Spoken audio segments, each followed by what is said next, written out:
morning, everybody. Happy Friday. It's coffee time.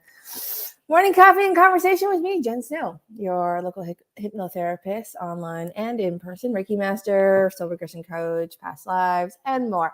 So I'm here today because, well, it's morning coffee. And we usually do this kind of weekly catch up where I share my process and my thoughts, my tools and my tricks and all that good stuff. Because, well, I really like having morning coffee with everybody. So welcome and thank you for being here. I super appreciate all your time, your energy, your space, and I look forward to the journey today. So yes, I have my cup of coffee. It might be my I had a half a cup earlier and then this is like another cup because it's just one of those days. It's kind of rainy, it's gloomy, and I've been outside all day and playing with ponies this morning, and so got a little wet and cold. So we have the fireplace on, which makes it even cozier for morning coffee. At least it didn't snow. I'm on the coast working today, and in Vernon, where I live, I was talking to my husband, and he's like, "Yeah, it's snowing. Oh, it's the end, like getting towards the end of April, and it's still snowing." So I don't know. I know spring is coming, the warmer weather is coming, and I'm looking forward to spending even more time outside, enjoying that weather, because it's nothing like grounding with your feet. I mean, don't get me wrong, you still do it in the rain and the cold, but your feet in the grass and just kind of listening to the birds and taking in the scenery around you and just letting that process, letting nature be a part of your process, however nature resonates with you, because it just really gets you back to balance. I find some of us, that's putting our hands on a tree and just letting our conscious, logical mind just zip away for a moment and connect with the energy and life force of that tree. And so today we're going to talk about a couple things. First topic I want to jump into is on Wednesday, because I missed meditation Monday because the date literally got away from me. Sometimes when I get to the coast, I think that I'm Superman, and I'm not, because I can't control time. I came up with that superpower.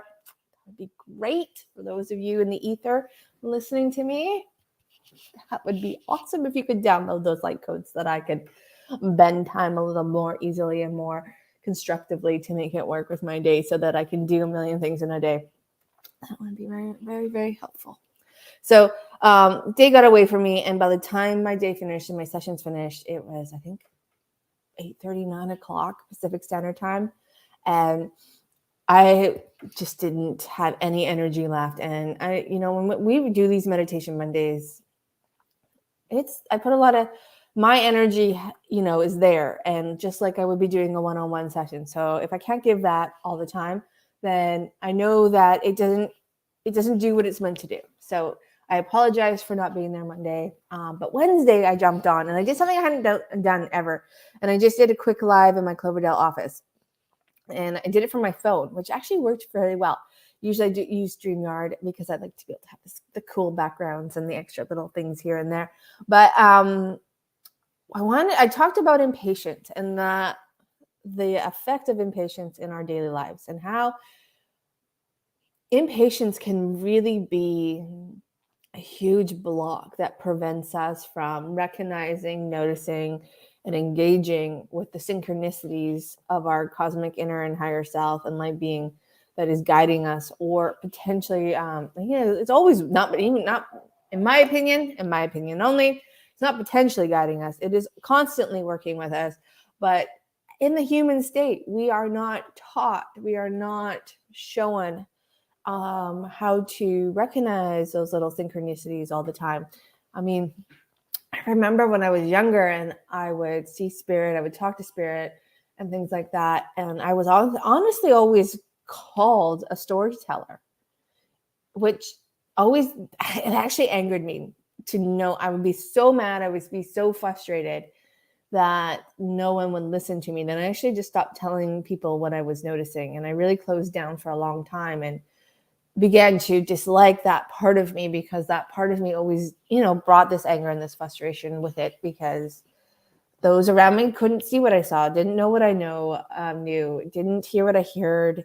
Like I would be hearing my name out in the barn and I would, all these things. And, even when I was communicating with animals, like you and I are communicating, just having a conversation, except most of it was internally. Well, for me, I would answer externally, but I would hear them in that inner world. And definitely that's, I think, where I learned how to talk to myself and coach myself without even realizing that, because I would talk out loud to them and they would answer in my head, where I would hear them or see their feel them, or depending on how they communicated, because every animal can adjust its ability to communicate with you, but does have a flow of communication that resonates with them more strongly. Like, just like us, we come into our world, we tap into our intuitive selves, and we have these intuitive gifts. And I do strongly believe, fully believe that we can tap into every intuitive ability, but we do have one that we kind of lean on a little bit more than the others, because, well, simply it's easy for us,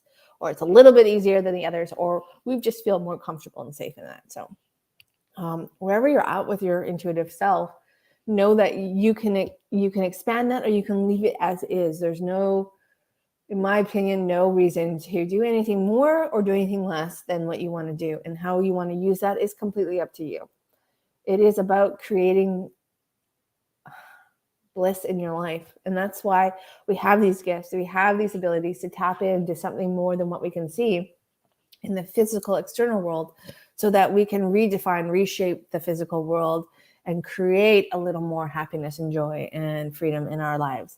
And, that's a hard concept for us, because, well, I don't know about you guys, but I've been programmed to, when I was younger, if I can't see it, don't believe it.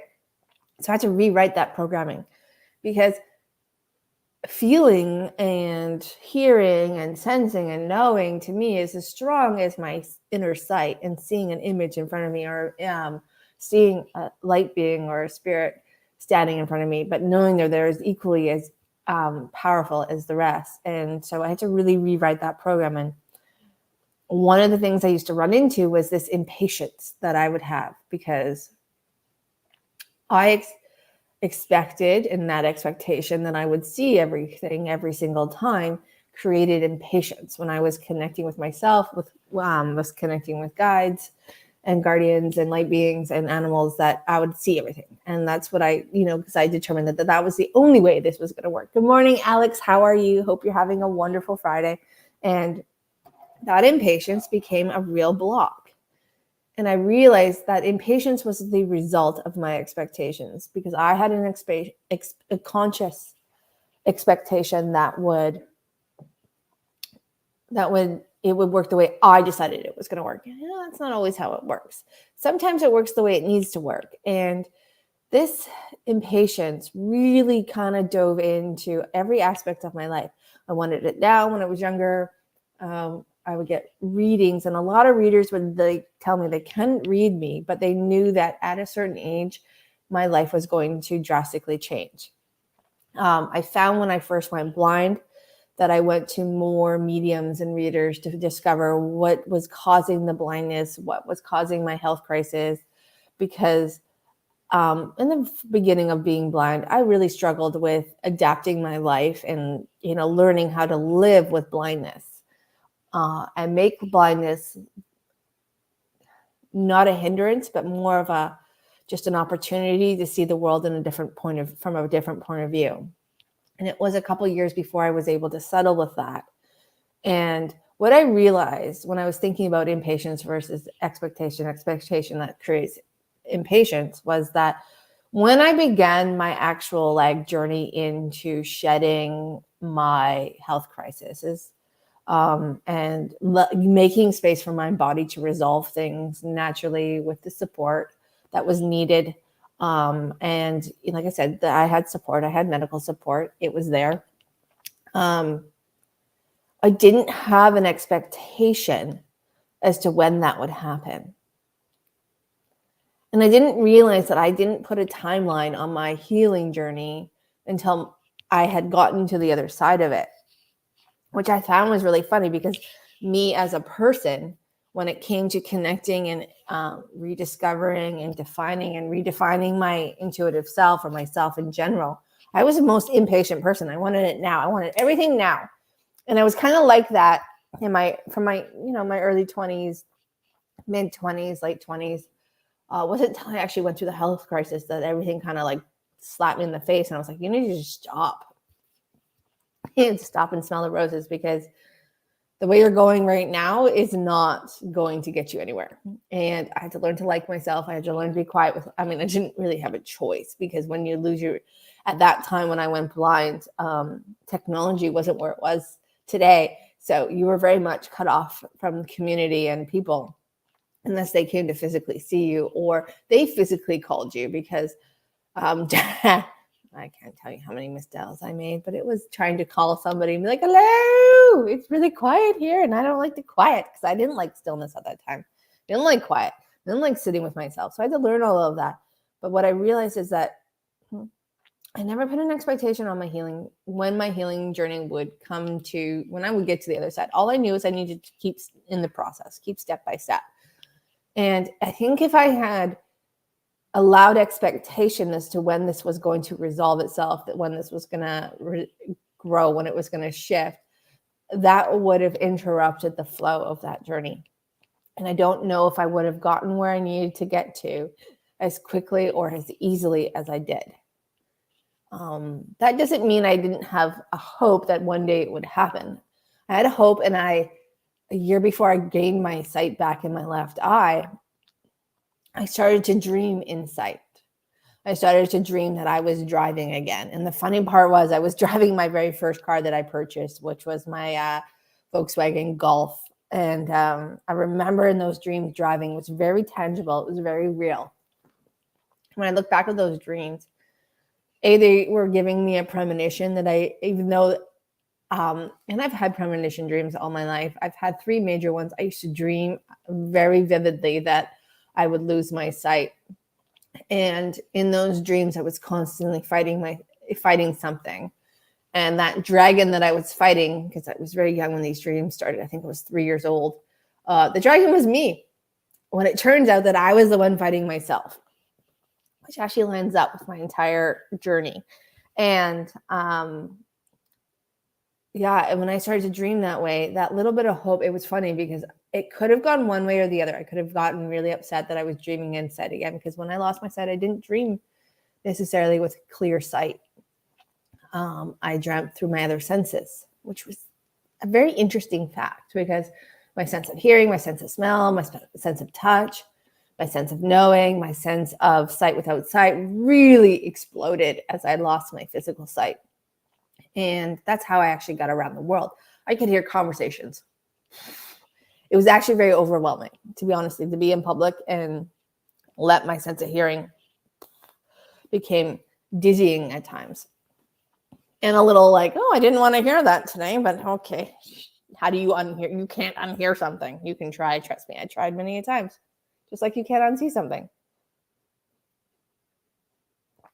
But not having impatience or expectation of where I was going to land and how it was going to land, just knowing that I had this hope that it was going to land. And I did have this belief that one day it would resolve itself. It allowed me to be more fluid in the journey. It allowed me to, when I had to tap in, I could tap in. When I needed to give myself rest, I could give myself rest. So if you're struggling or you're moving forward and you're working on this journey and it's not going as fast as you would like it to go, perhaps there is some synchronicity there, that there's still some lessons to learn, or there's still something for you to discover or uncover or resolve or release and let go. So taking time to appreciate the moment that you're in. And those moments aren't always fun. Let me get really and honestly, I could tell you that when I say this, I had to learn how to appreciate the ugliness of what my body failing on me, and me, going through that whole victim of why me and all this stuff. And it wasn't until I started to be like, okay, so I could sit into this space of victimization. I could sit into this why me, and really, do the pity and stay there for as long as I needed. I had a valid reason. I think in my head, I had a valid reason. I didn't, but in me, my perspective was I had a valid reason. But then I realized that wasn't going to help me. That wasn't going to keep me looking for the next answer that I needed, or the next path that I needed to travel to unwind a piece of the puzzle. And I really did begin to look at things as a puzzle. And we can step back and look at our chaos as puzzle pieces. And when we think about reorganizing our chaos, we can look, that's how I see it. I'm like, one thing leads to another and then so on and so on. And you keep shedding, you keep resolving. And some of those puzzle pieces, even though you've gone into them, don't lead you. They're dead ends. They're like, okay, I'm done. Thanks. That's all you needed. And it's like, well, where do I go from there? And giving yourself time. If you have the ability to let go of expectation and impatience as to when the journey, giving yourself time to step back and be in a time with resting space does create an opening for the next puzzle piece to reveal itself. Now, it can reveal itself in many ways. It does. It's not always black and white. Or perhaps you have a friend that's like, hey, so now that you mention that, you actually do this. Damn it. Just like I had a friend reveal to me that I tend to hold on to people and things that no longer serve me. So we're actually going to do that session live because I talked to a colleague friend of mine that you guys have met, and I asked her if she would be open to doing this whole session on me live so that everyone could get an idea of what it could, what a session looks like, because that also is like the big monkey in the room. Like, what are you going to go through? What are you going to experience when you utilize hypnotherapy as a tool to resolve and put your puzzle pieces, redefine them, replace them, rediscover them, reshape them, resolve them, and recreate them? What is that going to look like? And what is the elephant in the room? Is it scary? Is it possible? All this stuff. We've talked a lot about hypnotherapy here. We have Hypnosis Shop Talk with Jen and Becky, and we're breaking it down, but we're going to put me out there. And it's going to be an interesting thing because I have tried really hard not to tap into that, because that's my next puzzle piece. And it literally came up in a conversation with a friend of mine. A good friend of mine was like, I've been wanting to tell you this for years. And the timing was never there, but the timing opened up. And I don't think I could have heard her if I wasn't where I was at in my journey and where I was at in myself. Because 3 years ago, I wasn't the same person. I wasn't. I clearly was not the same person. And taking constructive guidance, I know there would have been a piece of me that would have been like, yeah, no, and got defensive because, what do you mean? And I resolved that piece. That piece was a long time ago. And that's another thing is like, I worked on that, instead of taking constructive guidance as criticism or rejection of pieces of me, because I felt rejected as a child in my intuitive abilities. So that's always been like a little like piece.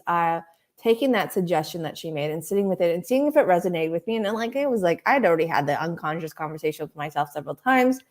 I just didn't click it into the conscious brain. And there it was. So that leads into the next topic of this morning's Coffee with Jen.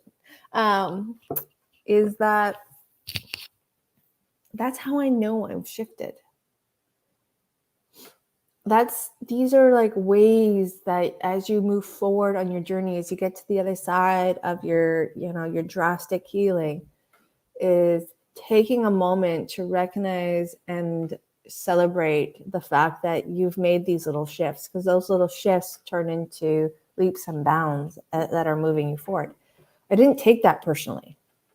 And I actually was really grateful that she said it out loud, because I hadn't found the words that resonated with that unconscious coaching conversation that I've been having with myself a couple times while I was driving.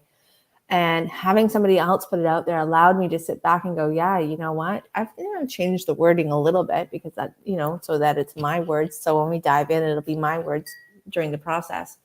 But it was more thankfulness that somebody was able to express that allowed me the opportunity to go, okay, yeah, maybe that's my next. That definitely is a puzzle piece, because it's a pattern. I know it's a pattern. I can go back and I can take you back to when I was 5 years old with this pattern. And I think it goes back further than that. But like I said, I've tried not to tap in and do the work already, because I want this to be, we've decided that we'll do this publicly. which would be interesting. But yeah, it's just like those were little moments. And if I'd been impatient and been like stuck in my old self, the old version of me that may have took that as rejection of self, I would have gone down this like inner negative conversation. Like, what does she mean? And I would have started like overthinking it and over adjusting it, where it's just like, it was a topic and I could sit with it instead of dwelling on it, letting it run my day, letting it create no sleep in my life. Like, it was just something I could put on the shelf and look at. I'm like, yeah, I'm going to sit with this for a little while and see where it lands. And it landed well. It landed quickly, as you guys know, because we've talked about this a couple times. But it also landed in the fact that was an opportunity for me to discover how much I have changed since 2016, when I began this journey with hypnotherapy and really found this flow of self-discovery and self-healing. So taking time to see where you were and where you are can also be an opportunity to see what puzzle pieces are left or what you've put into place, and whether or not you like those puzzle pieces that you fit together. Are they still working for you, or do they need a quick readjustment? Or you're like, yeah, I'm supporting that. This is good, and you have that power. But it does take a little bit of time. It does take a little bit of you time, self-time. And how you do that self-time is completely up to you. But if you can really allow yourself the opportunity to release the expectation of how the journey is going to go, or how you feel, or how you think and perceive that it needs to go, you do open the spectrum for it's like manifesting. If we think that we're going to we want to increase our abundance, or our money, or our love, our whatever it is that you're working towards, whatever you're trying to attract and manifest.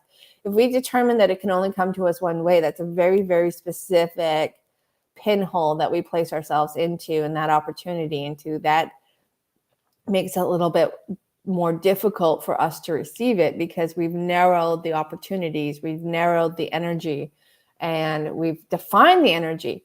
Because in the end of the day, when we make this growth, when it's all positive, or we receive and we unwind and we discover and we create, we manifest, we attract.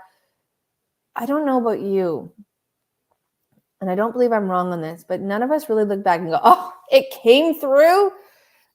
I found $1,000 on the, like, nobody cares how you find $1,000. It's the fact that you found $1,000 and it's your $1,000. You don't sit back and go, oh, you know what? I'm not going to take this because it didn't come through a lottery ticket. Most people are not going to do that. Or you get a bonus that you didn't expect. You're not going to reject that bonus from work because, that $1,000 that you've been praying for didn't come through the avenue that you decided it should come from. But we really stop ourselves from allowing those moments, those realities, those timelines to integrate into our physical timeline by only focusing on it being a very narrow channel of connection and receiving.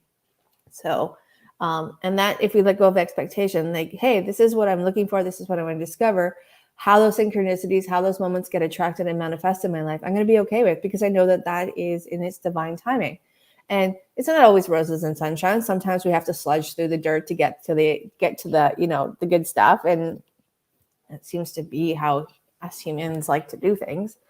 I hope one day we move into these higher dimensions and we find more ability to download our light codes, that we can release that programming that we need to go sludge through the dirt to get to the good stuff. And that maybe we figure it out as humans, that we can treat each other and we can treat our whole being a little bit better and nicer and more kindly and more compassionately.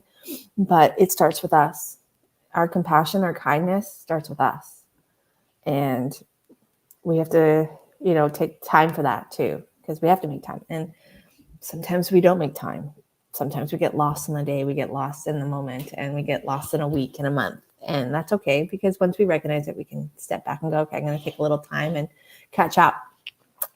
But I really believe that our journeys can be a little bit softer and easier if we can allow ourselves the freedom to let go of the expectations and how it's supposed to look. That doesn't mean you don't get to have standards and boundaries or wants and hopes. It just means that you're open to allowing them to come to you the way your soul designed your journey in the blueprint room.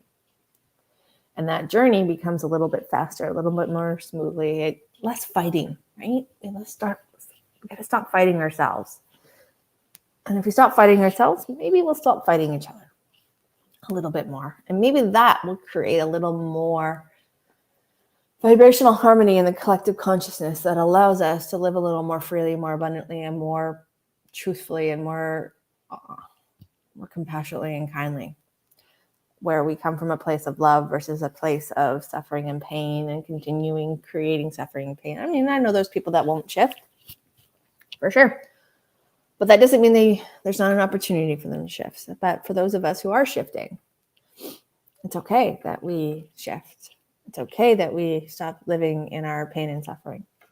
It's okay to release the pain and suffering avenue of things to create positive change. So I know that's a hard one. Because you can't have one without the other. You know, everybody says you can't have darkness without light, light without darkness. Well, we've all seen all sides. So now I know I choose light. So let's go to the light. Like, you know what I mean? Like, I've had the opportunity to see both sides and know that one, you know, having one allowed me to choose the other. Well, I made the choice now, so I can release all the lessons that are surrounding that and move forward and see where that takes us. So anyhow, those are my thoughts for the week. Those are my thoughts for the day. I will be back in Vernon, so we will back on Monday for Monday meditation. I'm going to continue connecting with the life force energy. I actually had a really cool thing happen in a session, and we're gonna tap into that a little bit more and add that. So thank you for joining me for coffee. Thank you for taking your time to hit the like button /like button if you watch this now or later.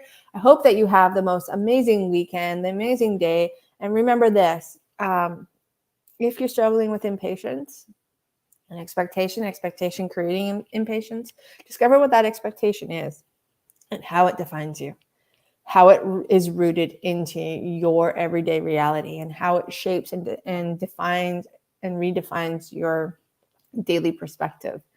And then ask yourself this one question: is this working for me? And if it is, perfect, leave it. It's your jam. And if it's not, then ask yourself, how could I redefine this way of moving through life? What needs to happen to redefine it? What needs to happen to empower me to shift this? And what does that piece need to let go of expectations and feel safe to move forward without expectations and less impatience on how it's going to look and how it's going to move and how it's going to happen? So just some tools when you're doing your self-work or you're journaling to maybe put out there. And maybe you don't get the answer right away. Maybe it comes 6 months from now. But when you put it out there and you go, okay, I'm open to receive this, and I give myself permission to receive this answer.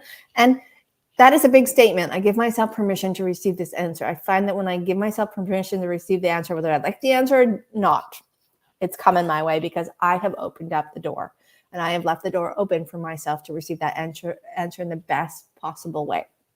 And then I kind of just notice what I notice. I, take a moment to be present in the world each day, hopefully more than once a day, sometimes only once a day, and sometimes I miss a day. But I get back to it, and that's okay. And there's no guilt. There's no like, hey, you failed at this around that, because we're all human. We all have flow. We all have distraction. But giving yourself permission to receive the answer once you ask the question. Just know that you may not like the answer. And if you don't like the answer, you can sit with it for a little bit and see where that takes you, or when you're ready to. Because you get an answer does not mean that you have to dive in right away. I'm going to keep going here because apparently it's, hello, Diane. When I got answers, I didn't like all of my answers when it came to my puzzle pieces of my journey. And so some of them I would write down. Some of them I would just be like, fuck you. I'm not, nope. And I would get resistant. But that answer would show up again when I could feel a little less about it. And then eventually I'm like, okay, well, clearly this is the answer that I didn't want, but I now need to navigate. And let's navigate it. So remember that, just because once you receive that answer, you may not always like it, and that's okay. It might be a bit of a slap in the face. This isn't them, this is me. But remember that it doesn't mean that you have to dive into it right away. It just means that it's sitting there when you're ready, and you can dive into something when you are ready, when you feel drawn to and it resonates with you and you're like, okay, it's time.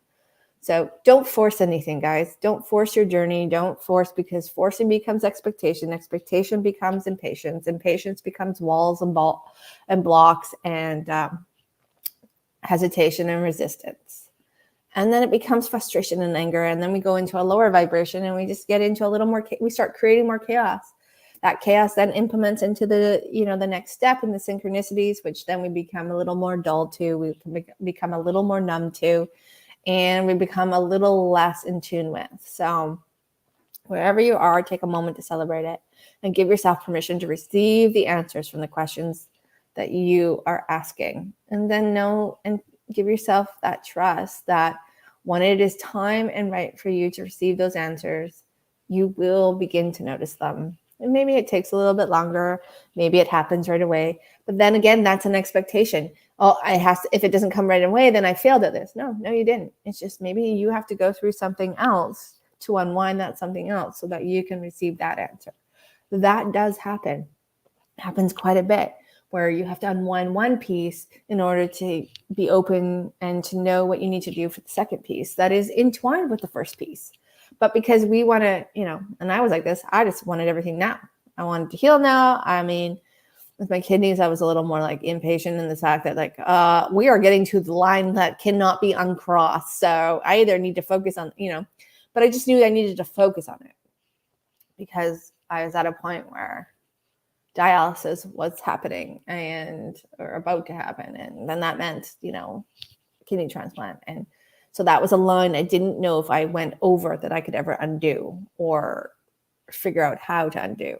So I focused simply on those, that was my first step, was those. And I think that was always meant to be the first step for me, because at that time, that living with blindness it didn't make my life. I loved my life. I did. I loved seeing the world from a different point of view. Once I got to that perspective, it was quite interesting. But yeah, so take your time with yourself. Be patient. Be kind to yourself on your journey, because we're constantly a rolling stone, and we're constantly taking new avenues and new paths and new places and stages. And somebody asked me once, "Do I ever just be done? Is it ever just over?" I actually don't know. I don't think it is, but I think it changes. So instead of it being intense and chaos, now it's discovery and uncovery, and it's fun and it's enjoyment. It's like, now I have this power. When you get through the hard stuff, the big stuff that is really interrupting your life flow and life force, then it becomes like, what more is out there? What more pieces of, how many more, what else can I look at within myself to really evolve and grow into the evolutional sized person that I can become, and the light being, and how much more light energy can I download into this physical body and maintain and retain and inject into this reality. And that's kind of, that's why I don't think the journey ever really ends when it comes to self-discovery and self-growth, is because it changes. It changes 100%, and that change is a constant fluctuation, but it continues one way or another, because you're going to find different avenues of yourself. You're going to discover different pieces of yourself, and different purposes that line up, different parts that help you evolve even more. And so no, I don't think the journey stops. I just think how we and what we work on changes and shifts, that allows us to change and shift more than we ever could imagine. And I look forward to that. I look forward to changing and shifting more than I could ever imagine, because sometimes my imagination can be limited. So I've let my imagination of what I'm supposed to look like at the end of the day go. I know what I want it to feel like. I know that I have impressions and imprints of what that may somehow download into this physical reality, but really the concreteness of it is, I have actually learned to let that go, because you know what? I want to be limitless when it comes to this. And I've chosen that. So I've given myself permission to be limitless on the avenue that I could take. And sometimes my healing has nothing to do with me. Sometimes it has to do with generational healing from my lineage. And I'm sure that's why I came here to do that. In fact, I got a message from my pop saying thank you because I've helped him learn the lessons he couldn't learn by me unwinding them in the generational connection that we have and the lineage connection that we have. And so that's a whole other gamut. And that's right now where my journey is. And that evolves me, but it also makes space for the generations before, present, and after me to enjoy that evolution if they choose, or to maybe go through their own experience that a little bit more softly and less harshly, which allows them to find their release in that and their purpose in that and the reason they chose to integrate into the family tree. So that's where I'm at. But I'm still finding little things about myself. Like I said, the part of me that holds on to people and things that no longer serve me. I mean, it's probably generational, but you never know. We'll see. We'll see when we do this live. So that is the morning thoughts, the weekly thoughts, and that's the Friday thoughts, and that's the coffee thoughts for today. So have a wonderful weekend, everybody. Thank you for taking your time to sit here with me, to have coffee with me, to join me. I will see you Monday for sure. I'm back in Vernon, so life gets a little bit I don't lose my days quite as much. So thank you for your time and energy. And I will see you soon. Cheers, guys.